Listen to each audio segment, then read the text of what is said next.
بسم اللہ الرحمن الرحیم۔ پیارے بچوں، آج ہم کلاس نام اسلامیات موضوع مطالعہ سبق نمبر 3 کا دوسرا سوال پڑھیں گے۔ احادیث کی روشنی میں حصول علم کی اہمیت پر نوٹ لکھیں۔ دوسرا سوال یہ کہ احادیث کی روشنی میں حصول علم کی اہمیت پر نوٹ لکھیں۔ پہلے سوال میں ہم نے علم کی اہمیت کو پڑھا تھا، اب ہم حصول علم کی اہمیت کے بارے میں پڑھیں گے۔ احادیث کی روشنی میں حصول علم کی اہمیت پر نوٹ کیا ہے، اس کے اندر بھی ہم نے جو مین باتیں ہیں جو اس سوال کی وہ یہاں پہ آپ کے سامنے میں نے لکھ دی ہیں۔ اس کے مطابق انہی باتوں کا تذکرہ میں آپ کے سامنے کروں گا۔ انشاءاللہ اس کو سن کے آپ کو یہ پورا سوال سمجھ آ جائے گا۔ سب سے پہلی بات یہ کہ وہ جو علم کا معنی مفہوم وہ تو میں نے سوال نمبر 1 میں بیان کر دیا تھا کہ علم کو معنی جاننا، پہچاننا اور معرفت حاصل کرنا کیا ہے۔ اب یہاں سے ہم سٹارٹ کریں گے کہ سب سے پہلی بات یہ کہ علم اللہ کا احسان اور نعمت ہے۔ اب ویسے تو اللہ تعالیٰ کے ہم پر بہت زیادہ احسانات ہیں اور انعامات ہیں۔ اللہ تعالیٰ نے انسان کو جب پیدا کیا، اللہ تعالیٰ نے انسان کو پیدا کرنے کے بعد انسان پر بے شمار احسانات کیے ہیں اور بے شمار نعمتیں عطا کی ہیں۔ ان احسانات اور نعمتوں میں سے اللہ کا ایک احسان اور نعمت علم بھی ہے، جو اللہ تعالیٰ نے ہم یعنی مسلمانوں کو، ہم انسانوں کو عطا کیا۔ دوسری بات کہ بعثت کا مقصد ہے۔ بعثت کا مقصد یعنی کہ ہمارے نبی کو اللہ تعالیٰ نے دنیا کے اندر بھیجا، ان کو مبعوث فرمایا۔ ان کو مبعوث کرنے کا مقصد کیا تھا؟ اللہ تعالیٰ کے پیغمبر فرماتے ہیں انما بعثت معلما، بے شک مجھے معلم بنا کر بھیجا گیا ہے، یعنی میں تمام لوگوں کی طرف معلم یعنی سکھانے والا بنا کر بھیجا گیا ہوں۔ آگے یہ جو علم ہے نا، علم کے بارے میں آتا ہے کہ لامحدود علم، کہ یہ علم کیسا ہے؟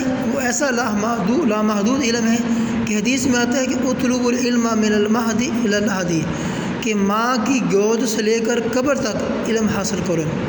یعنی یہ علم کبھی بھی ختم ہونے والا نہیں ہے۔ کوئی انسان یہ سوچے جو میں نے سارا علم پڑھ لیا، مکمل حاصل کر لیا، یہ اس کی سوچ ہے۔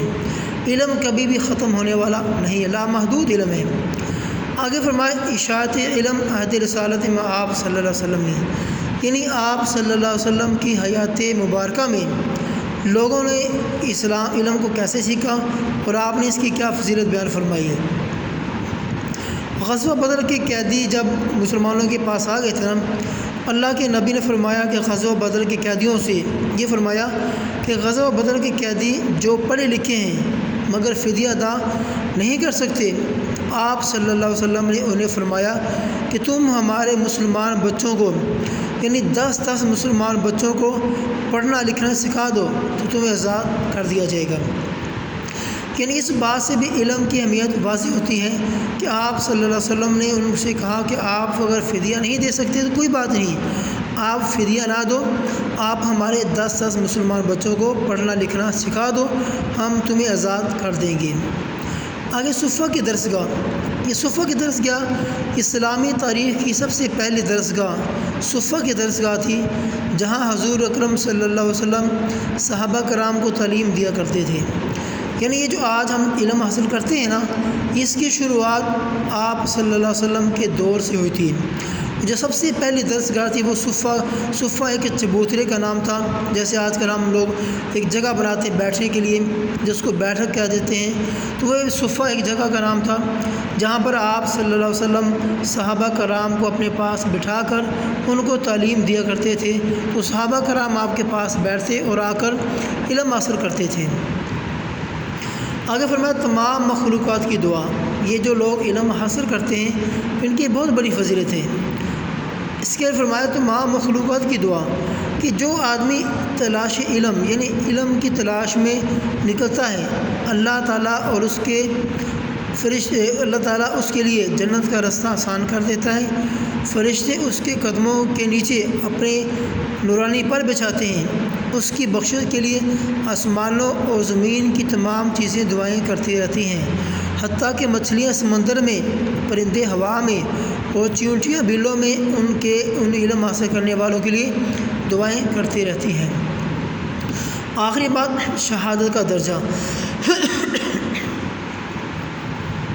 کہ جو لوگ علم حاصل کرنے کے لیے گھر سے نکلتے ہیں اگر وہ علم حاصل کرتے کرتے ان کو علم حاصل کرنے کے درمیان، علم حاصل کرنے کے دوران اگر ان کی وفات ہو جائے، ان کا شمار شہداء میں کیا جائے گا۔ یعنی جس نے علم کی طلب کے درمیان وفات پائی تو وہ شہید ہوتا ہے۔ امید ہے کہ آج کی یہ سبق آپ کو سمجھ آ گیا ہوگا۔